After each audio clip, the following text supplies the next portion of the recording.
मंत्री जी ने खुद ट्वीट किया है। किस प्रकार से सोचिए, एक सेंट्रल प्रोटेक्टिव मंत्री के ऊपर इस प्रकार का हमला हो रहा है। क्या बंगाल हमारे हाथ से छूट जाएगा? हम अपने बंगाल के लोगों को प्रोटेक्ट 2.28 करोड़ लोगों ने, 2 करोड़ 28 लाख लोगों ने मोदी जी की सरकार के लिए वोट किया है, बीजेपी को वोट किया है। उनके जानो-माल का कोई अधिकार नहीं है।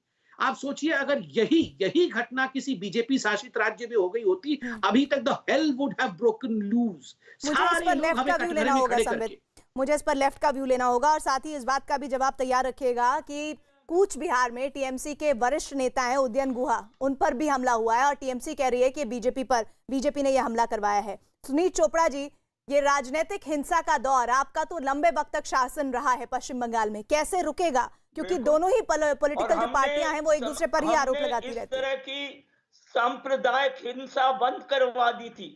सबसे बुरी हिंसा तब हुई थी जबकि श्यामा प्रसाद मुखर्जी फजलुल हक की मुस्लिम लीग की सरकार में थे और कैलकाटा राइट्स हुई थी।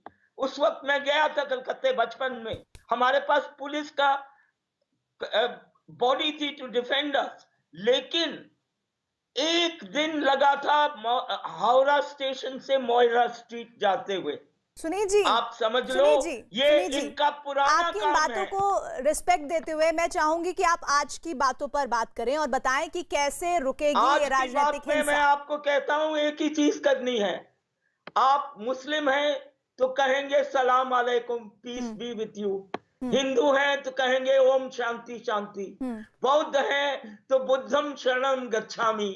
मेरा ये कहना है, इस वक्त हर हिंदुस्तानी का काम है कि सारे हिंदुस्तान को एक करके बंगाल में शांतिपूर्वक तरीके से इस मूर्खता को बंद कराइए, जिसमें हजारों लोग मरे हैं और ये लोग रैलीज करते हुए गए हैं और ये लोगों ने पूरी तरह से कोरोना की बीमारी फैलाई है। किस टॉपिक में क्या बोल रहे हैं?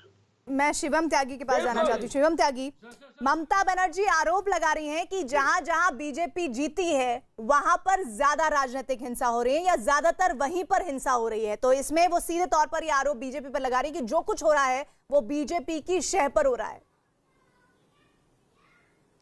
प्रीति जी, ममता जी बंगाल में रहती हैं और बंगाल का इतिहास में बस 10 सेकंड दे दीजिएगा, मैं एक्सप्लेन कर देता हूं। 1947 15 अगस्त 1947 से लेकर आज 2021 में आ गए हैं हम।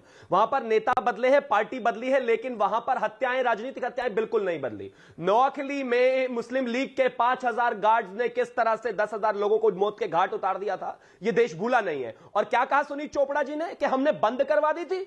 1997 में बुद्धदेव भट्टाचार्य, आपके गृह राज्य मंत्री, ने एक सवाल के जवाब में कहा था कि हमारे 35 साल के रेजिम में 23,000 राजनीतिक हत्याएं हुई है। आपके गृह मंत्री ने कहा था ये, और आपने बंद करवा दिया। आज ममता बनर्जी 2021 में खड़े होकर कहती हैं और तौसीफ यहां पर आकर कहते हैं कि टीएमसी की जो मुख्यमंत्री है उन्होंने अब कह दिया है कि कोई घटना नहीं होनी चाहिए, तो इसलिए अब नहीं हो रही है। 3 दिन पहले भी कह देती, राज्य तो उन्हीं का है ना। 2019 से आपने एक भी एनसीआरबी का डेटा केंद्र सरकार को नहीं भेजा, एडीएसआई का भेज दिया, और आप कहते हैं कि यहां पर राजनीतिक हत्याएं नहीं हो रही। चुनाव आयोग को एक 10 दिन की विस्तृत रिपोर्ट सौंपी गई थी अभी इलेक्शन के दौरान ही, जिसमें कहा गया कि 81 घटनाओं में 215 लोग मारे गए, और आप कहते हैं कि हम मिष्टी दोई खाने वाले लोग हैं। आप वहां पर राजनीतिक हत्याएं कराने वाले, लाशों पर नंगा नाच करने वाले लोग हैं। पॉलिटिकल पार्टियां जरूर बदली हैं, चाहे लेफ्ट रही, कांग्रेस रही और अब टीएमसी, लेकिन आपने राजनीतिक हत्याएं स्टैंडर्ड बना दी हैं, और ये पूरा का पूरा एजेंडा जो है पूरे हिंदुस्तान में अभी इसी तरह से रेप्लिकेट करने की कोशिश की जा रही है। और आप कहते हैं मिष्टी दोई खाने वाले लोग हैं। उत्तर प्रदेश में तो ऐसा नहीं होता, बाकी कहीं और तो ऐसा नहीं होता। भूतकाल और भविष्य की तस्वीर बना रहेगा।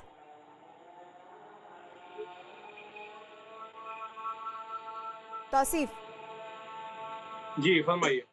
मेरा सवाल आपसे ये है कि किस तरह का मौजूदा हालात है। ऐसा लग रहा है कि एक बार फिर से, भले ही तीसरी दफे टीएमसी की सरकार दोबारा बनी हो, हिंसा का दौर अभी भी नहीं थम रहा है। तो कैसे आप लोग काबू करेंगे? ऐसा लग रहा है कि भविष्य में भी इस तरह की निरंतर घटनाएं होती रहेंगी। नहीं, देखिए, हिंसा की कोई जगह नहीं है बंगाल में, और इलेक्शन के खत्म हो गए हैं। बीजेपी वालों को भी अपना हार स्वीकार कर लेना चाहिए। बाकी हिंसा में जो लोग इन्वॉल्व हैं, जो इन्वेस्टिगेशन में पाए जाएंगे, उसके खिलाफ सख्त कार्रवाई की जाएगी। ममता बनर्जी ने कहा है, अभी हमारे पास हिंसा के लिए जगह ही कहाँ है। इतनी मौत हो रही है वायरस से, लोगों को कोरोना से लड़ना है, हॉस्पिटल्स में ऑक्सीजन और बेड और वेंटिलेटर की कमी है, उससे लड़ना है। और इस बीच में हमारे प्रधानमंत्री जो अपना विस्टा प्रोजेक्ट नया घर बनवा रहे हैं, नया पार्लियामेंट बनवा रहे जैसे हैं, लोग उनको रोकना है। मुख्यमंत्री बन चुके हैं, सरकार में आ प्रधानमंत्री को चुके रोकना हैं, है। उनसे कौन लड़ेगा? उनको कौन रोकेगा? उनको ये कौन कान में- रोकेगा? कान में बताइए ना, लग रहा है। आप जवाब दीजिए। ये 15 बेसुरा साल आवाज से बीच में- 15 साल से अब ये आवाज 15वां बंद टर्म आपका कराइए। चल रहा है, तीसरा टर्म आपका है। ये आप बेसुरा क्या आवाज कर रहे हैं बंद बताइए? कराइए। नहीं, जवाब देना पड़ेगा, आवाज बंद नहीं होगी।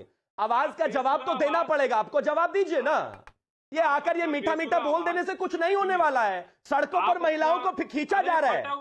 2006 में जब ममता जवाब तो बनर्जी देने को दीजिए। बालों से आप लोगों की दिक्कत यही है, सवाल पूछना है, जवाब नहीं सुनना है। बड़ी दिक्कत लग रही थी। ये क्या बात हुई? ये क्या बात हुई? बिल्कुल सुनना मैं है, आपको बता बिल्कुल रहा हूं। सुनना है, लेकिन तो सुनने विषय तो को सुनिए डाइवर्ट ना। करके नहीं सुनना है ना। अरे प्रीति जी, आप इनसे हिंसा पर मिर्ची जवाब क्यों मांगिए लगी ना। है? कोरोना आप- पर